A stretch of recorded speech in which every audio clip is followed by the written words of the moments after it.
Why are sprints not burning down? There's a couple of reasons. Let's get into them.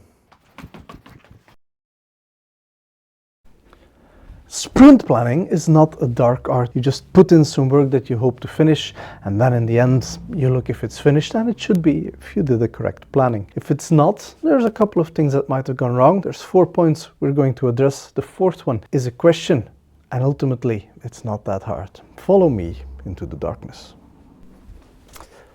Work got added to your sprint after your sprint started. You planned out a perfect little sprint, you made sure that everything was nice and doable.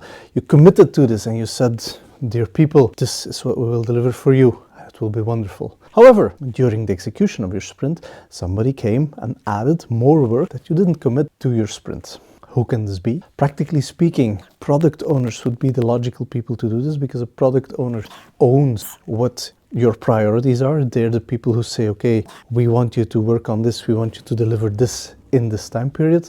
And that's fine, and they might add work to it, but only if they also remove the equal amount of work, which apparently in this case didn't happen. Other people that might sneak past the product owner and push work in are obviously management, who came pushing down on you and say, no, this has top priority, needs to happen now. But it can also be more innocent, more bugs, random work, another bit of story. Practically speaking, however, the main best practice to properly do this is to remove that same amount of work from the sprint when you put in the new work. The fact that you didn't make it because there was too much stuff put in afterwards, because this didn't happen. You put too much work in your sprint. You had a clear plan on what you were going to do. You planned a whole heap of stories. You said, yes, we're going to do this as a team. This will work out. In the end, however, it turns out that you were wrong. You put in too much work.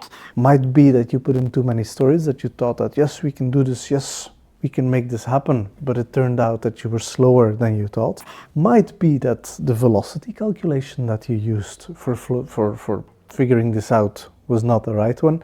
Maybe you're not using velocity, and maybe you're using some Excel which magically adds up all sorts of parameters that management thinks are relevant to you, but it turns out apparently that they're not. Maybe you just didn't realize that 2 of the colleagues would be off for half the week. Short of the story is, you consciously put in a blob of work, you tried to deliver it, and in the end, because you were wrong about how much you can deliver, you weren't able to churn it out.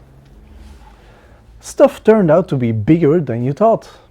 This is another reason why your sprint might not burn down, and it's that you put in a beautiful planning, you put in a beautiful heap of work, but then when you actually started doing it, it turned out that it weren't 5 little stories. It carried a lot of technical debt, spaghetti codes to clean out, needed to persuade some other team, a whole lot of meetings, their implementation. The analysis wasn't up to spec, it was just a bit more difficult. It just took longer. Technical difficulty was higher. Just didn't know when you read the story up front. All of these will also make your sprint bigger than you expected, and will make your sprint goal essentially unachievable.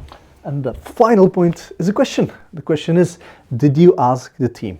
Because ultimately, you can come up with whatever theories you want. It's only the people who are living it who can answer this question in earnest. Get the team together, do a retrospective, look at what went wrong, bring all the data, bring all the knowledge, bring all the graphics and the information that you need to make sure if it's one of the options that we talked about before.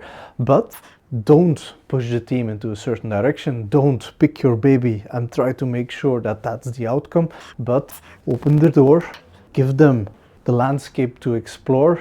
If they don't know where to go, point them into one of the directions that we discussed before, and let them tell you what went wrong in the sprint.